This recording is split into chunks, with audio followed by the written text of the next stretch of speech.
31-year-old Darrell Hamilton of Embassy and his friend Alfred Butler have spent most of the day on May 5, 2017, riding around in a truck, drinking alcohol, and shooting guns. They decide to go to Hamilton's home, a place he and his buddies have dubbed the Sugar Shack.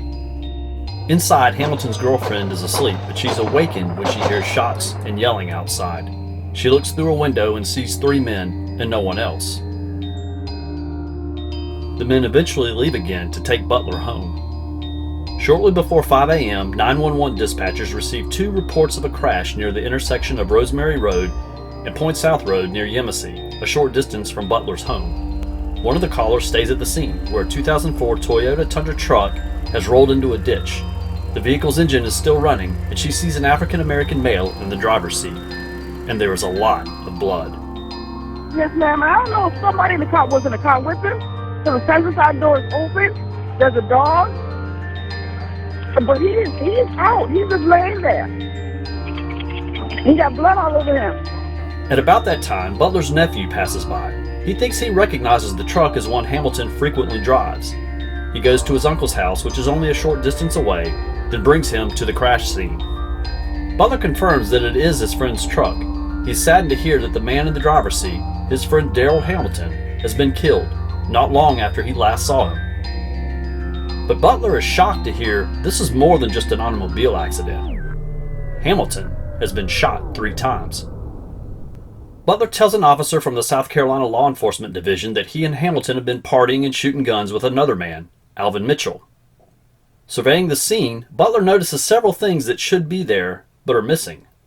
Butler asks the SLED agent where the .40 and .45 caliber handguns the 3 men have been shooting have gone. And where's the $5,000 in cash Hamilton had been flashing all day? None of those things would be recovered.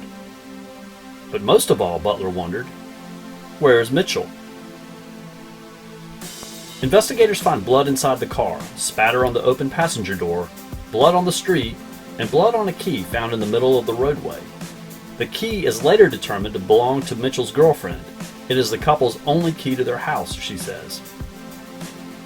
3 .45 caliber shell casings are collected from inside the car. $600 is collected from Hamilton's pocket and from between the driver's seat and console.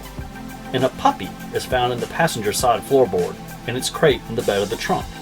Mitchell's girlfriend tells investigators the dog belongs to him. He had just purchased it that day.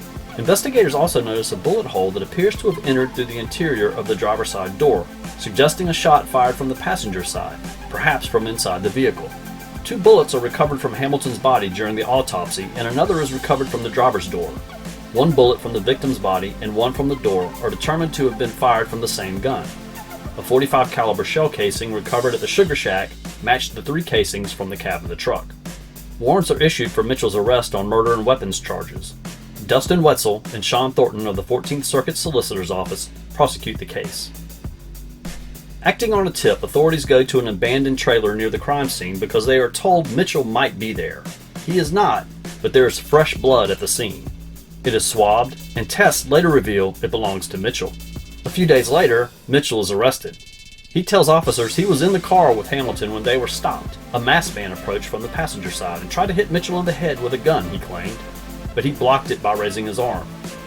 Mitchell said he ran away and while fleeing heard 2 gunshots. He tells authorities he then called his girlfriend because he was scared. Phone records indicate Mitchell indeed called his girlfriend several times in the hour or so after the incident. But it was the phone calls that he didn't make that were most curious to prosecutors. Mitchell never called 911.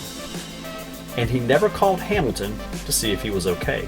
What's more, Mitchell's DNA wasn't just found at that abandoned trailer.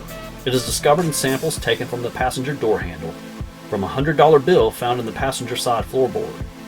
And then there's Hamilton's DNA, which was discovered on the bloody key.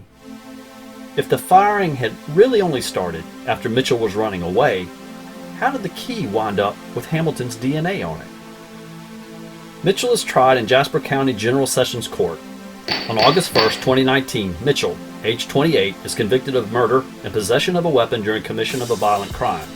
The jury needs only 24 minutes to reach its verdict. Circuit Court Judge Carmen T. Mullen sentences him to life in prison. Wetzel and Thornton are members of the Solicitor's Office Career Criminal Unit, which prosecutes the circuit's most violent and habitual offenders. The team has earned convictions against 332 of the 346 defendants it has prosecuted since its formation in 2008.